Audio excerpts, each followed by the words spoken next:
Warahmatullahi wabarakatuh. Di sini saya akan menjelaskan tentang pertemuan 4, yaitu tentang pengolahan data IoT yang diampu oleh Bapak Asep Arwan Sulaiman STMKOM, Fakultas Teknik Universitas Pelita Bangsa. Di sini saya untuk memenuhi tugas pertemuan 4, yaitu tentang menjelaskan materi yang ada di pertemuan 4 ini.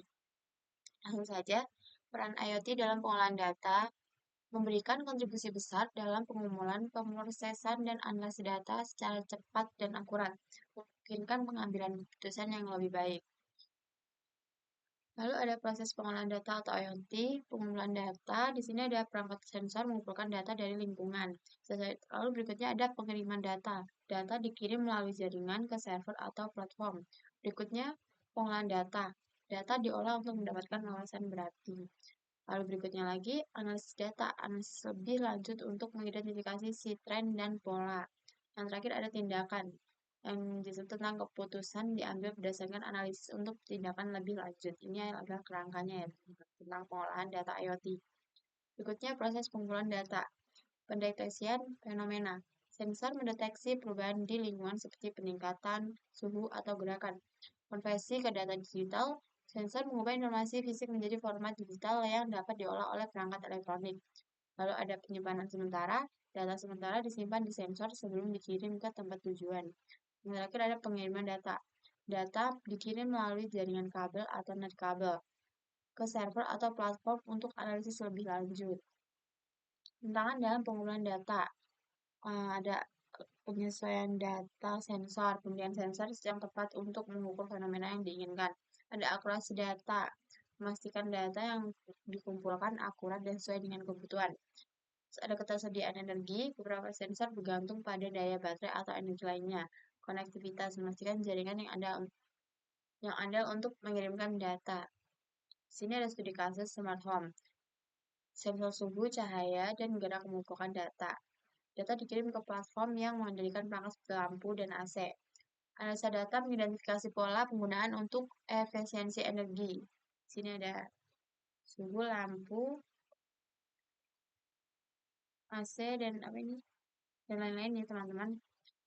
Ada pengiriman data. Dalam konteks Internet of Things, pengiriman data adalah langkah krusial setelah pengumpulan data. Data yang dikumpulkan oleh perangkat sensor harus dikirim dari lingkungan fisik ke platform atau server yang akan melakukan analisis dan penggunaan lebih lanjut. Mari kita belajar lebih lanjut mengenai proses pengiriman data dalam ekosistem IoT. Ini adalah proses pengiriman data, yang pertama pengumpulan dan pemrosesan data. Data dikumpulkan oleh sensor diubah menjadi format digital dan disimpan sementara. Berikutnya koneksi jaringan. Data perlu dikirim melalui jaringan, baik itu jaringan kabel atau nirkabel seperti Wi-Fi, internet, atau jaringan seluler lainnya. Yang ketiga ada protokol pengiriman. Data diatur dan dienkripsi menggunakan protokol komunikasi yang aman seperti MQTT, HTTP, atau COAP. Yang keempat ada server atau platform. Data tiba di server atau platform yang akan menganalisis, mengolah, dan menyimpannya. Yang terakhir penyimpanan data. Data disimpan dalam basis data untuk pengolahan selanjutnya dan keperluan arsip. Sini ada metode pengiriman data.